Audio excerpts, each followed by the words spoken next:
প্রথম হচ্ছে রাজনীতি করা হচ্ছে ভালো লাগা থেকে, যে মোশাররফ ভাই অনেক বড় মাপের নেতা ছিল, তার কাছে প্রথমে যা ওইভাবে করে। তখন একটা নবম শ্রেণীর ছেলে কি বা বোঝে, তখন ওই সময়ের হচ্ছে বয়স কত 13 কি 14, ওই বয়সে প্রথমে তার বাসায় যাইতাম, তার সাথে দেখা করতাম। তো হঠাৎ করে একদিনকে হচ্ছে ভাই ঢাকা থেকে বিএনপির 32তম প্রতিষ্ঠা বার্ষিকী 100 পোস্টার নিয়ে আসছিল কলাপাড়া থেকে। আসসালামু আলাইকুম। ওয়ালাইকুম আসসালাম। আপনাকে স্বাগতম চ্যানেল এমনের সাথে যুক্ত হওয়ার জন্য। আপনাকে অসংখ্য ধন্যবাদ। আপনি শারীরিক এবং মানসিকভাবে আপনি কেমন আছেন? হ্যাঁ, আলহামদুলিল্লাহ ভালো আছি, আপনি ভালো আছেন? জি আলহামদুলিল্লাহ আমি ভালো আছি। এবার আপনাকে আমি একটা কোশ্চেন করতে চাই। এটি হলো, আপনি দীর্ঘদিন ধরে ছাত্রদলের সঙ্গে এবং রাজনীতির সাথে আছেন। দুর্দিনের রাজনীতির সঙ্গে সময়গুলো আপনি কিভাবে মোকাবিলা করেছেন এবং আপনি কতদিন ধরে এই রাজনীতির সাথে আছেন? আমি হচ্ছে ছাত্র রাজনীতিতে পদার্পণ করি হচ্ছে তখন আমি নবম শ্রেণীতে পড়ি, 2009 সাল থেকে।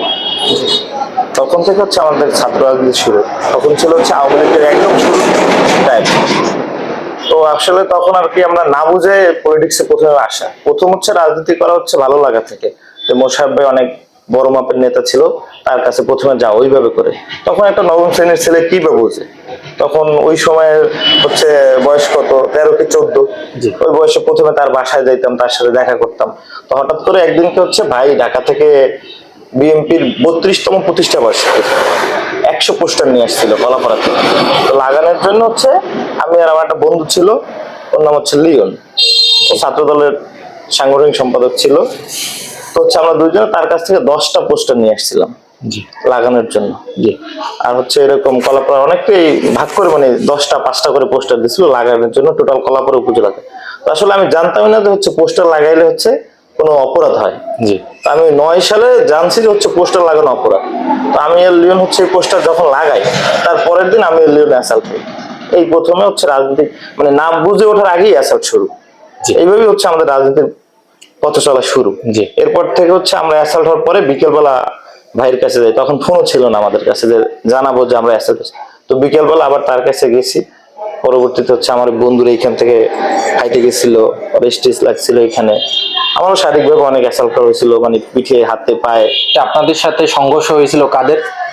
আওয়ামী লীগের ওই সময় তৎকালীন ছাত্রলীগের সভাপতির ঘনিষ্ঠ ছিল সুজন মোল্লা, জনি সর্দার, তারপর হচ্ছে রিয়াজ। এই সর্দার বাড়ির একটা গ্রুপ ছিল কলাপাড়াতে, এটা সবাই জানে। ওনাদের মাধ্যমে আমরা প্রথমে অ্যাসাল্ট হয়েছে। আমি পরবর্তীতে আমি ভাইয়ের বাসায় গিয়ে বাইরে কোশ্চেন করছিলাম যে ভাই আসলে কি হচ্ছে পোস্টার লাগানো কি অপরাধ কিনা। ভাই বলে তো এটা তোমার গণতান্ত্রিক অধিকার। এরপর থেকে আস্তে আস্তে আস্তে আস্তে ভালো লাগা থেকে এখন তো মানে এটা আমাদের মিশে গেছে। আপনার জন্য আরেকটি প্রশ্ন হলো, নতুন কমিটিতে আপনি পৌর ছাত্র দলের সভাপতি পদের ক্যান্ডিডেট। সভাপতি হতে পারলে প্রথম 1 বছরের জন্য অগ্রগতিকারমূলক কাজগুলো কি কি করবেন? যদি সভাপতি হতে পারে, প্রথম কাজ হচ্ছে আমার কলাপাড়াতে হচ্ছে আমাদের পুরো ছাত্র সংগঠনটা অনেকটাই নিষ্ক্রিয়। এই সংগঠনটাকে হচ্ছে জাগানোর জন্য প্রত্যেকটা ওয়ার্ড ভিত্তিক কাউন্সিল করতে হবে। এখান থেকে যারা তরুণ ইয়াং তাদেরকে হচ্ছে বেছে বেছে আনতে হবে। আর হচ্ছে মানে এখন হচ্ছে আপনি তরুণ ছেলেদেরকে হচ্ছে আপনি ফ্রেশ কোনো ছেলে পাবেন না।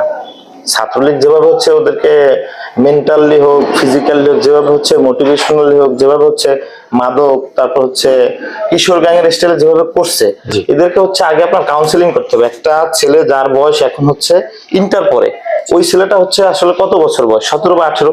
তো আওয়ামী লীগ ক্ষমতায় ছিল হচ্ছে 15.5 বছর প্লাস। তো এখন তারা হচ্ছে ইন্টার সেকেন্ড, আসলে ওরা এটা সম্বন্ধে কিছুই জানে না। ওরা জন্মের পর থেকেই নৌকা নৌকা নৌকা। তো ওদের হাতে ওরা তুলে দিচ্ছে হচ্ছে মাদক, অস্ত্র, কিশোর গ্যাং। তো আগে হচ্ছে ওদেরকে কাউন্সিলিং করতে হবে, সুন্দরভাবে বুঝতে হবে যে আসলে ভাই তোমার একটা ফিউচার আছে। বাবা মায়ের কিন্তু একটা স্বপ্ন থাকে একটা ছেলে মেয়ে নিয়ে।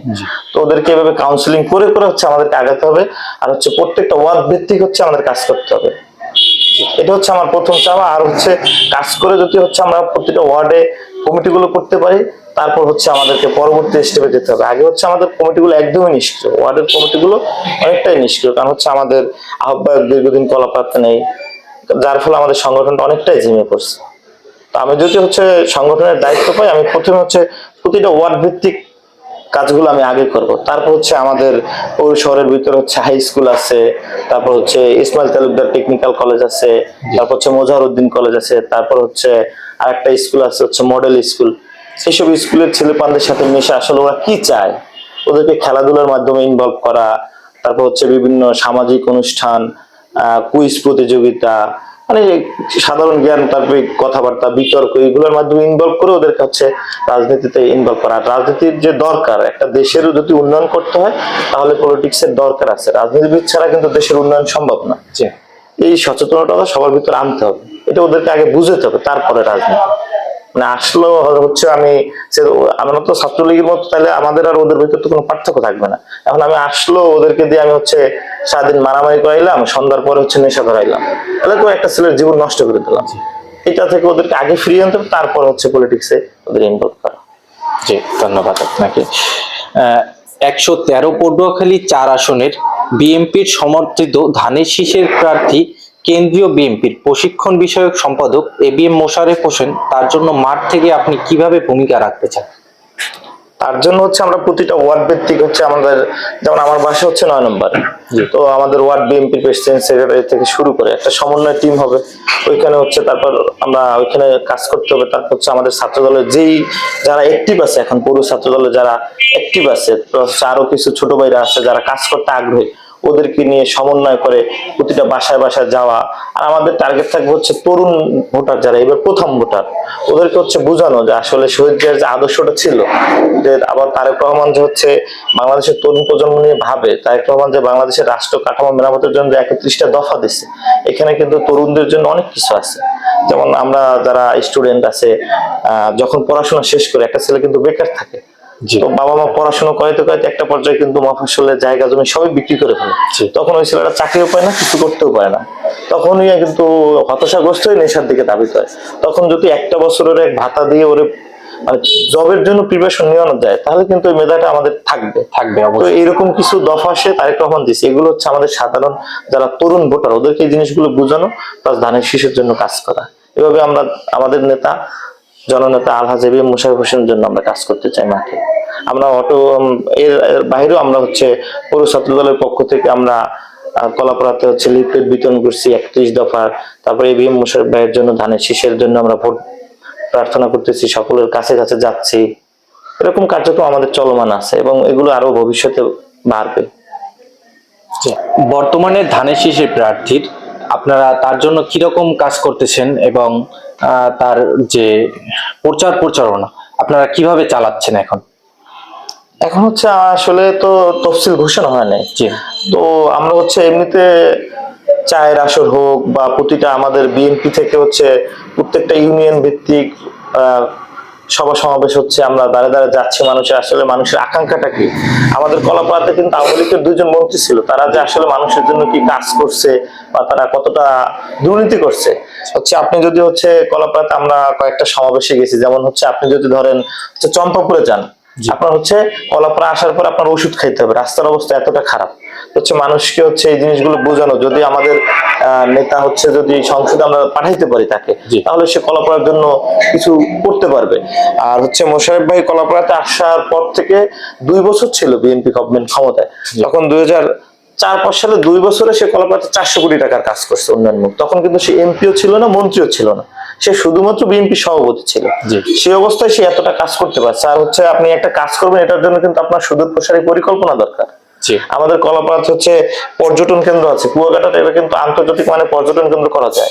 তো হচ্ছে শুধু কুয়াকাটা কেন্দ্রিক উন্নয়ন করলেই তো হচ্ছে না, আপনার হচ্ছে আমাদের এখানে গঙ্গামতি আছে, ওইখান থেকে যদি মেরিন ড্রাইভ, এরকম আমাদের নেতা কিন্তু এবিএম মোশাররফ হোসেন সাহেব বারবার বলতেছে যে কুয়াকাটা থেকে হচ্ছে গঙ্গামতি পর্যন্ত একটা মেরিন ড্রাইভ সড়ক দরকার। এটা হলে হচ্ছে আপনার পর্যটক আসবেই এখানে, এখানে যাতায়াত ব্যবস্থা উন্নয়ন করা দরকার।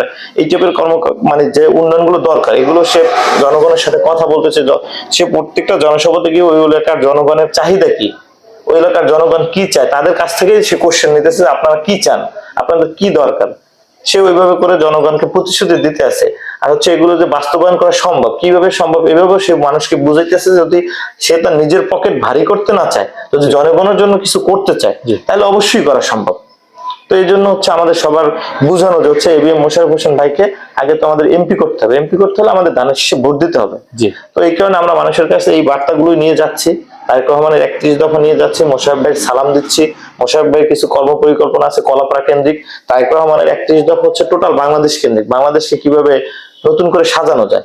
আর মোশাররফ ভাইয়ের হচ্ছে কলাপাড়া 113 আসনটা কিভাবে উন্নত করা যায়, আমাদের এখানে অনেক মানে ইউনিয়ন আছে এখন পর্যন্ত উন্নয়নের ছোঁয়া লাগেনি, তো এইগুলোর কিভাবে হচ্ছে উপজেলার সাথে কানেক্ট করে হচ্ছে কিভাবে উন্নয়নের ছোঁয়া পৌঁছে দেওয়া যায়, এই কথাগুলোই আমরা হচ্ছে মানুষের দ্বারে দ্বারে গিয়ে বুঝাচ্ছি, বলছি মানুষকে বুঝাচ্ছি যে ধানের শীষে ভোট কেন দিবেন, আসলে যে আপনার যে একটা ভোট তো একটা আমানত, আপনি ধানের শীষে কেন ভোট দিবেন, ভোট দিলে আমরা আপনাদেরকে কি দিতে চাই, এটা আমরা মানুষকে বুঝাচ্ছি। মানুষ আলহামদুলিল্লাহ ভালোই সাড়া দিচ্ছে আমাদেরকে।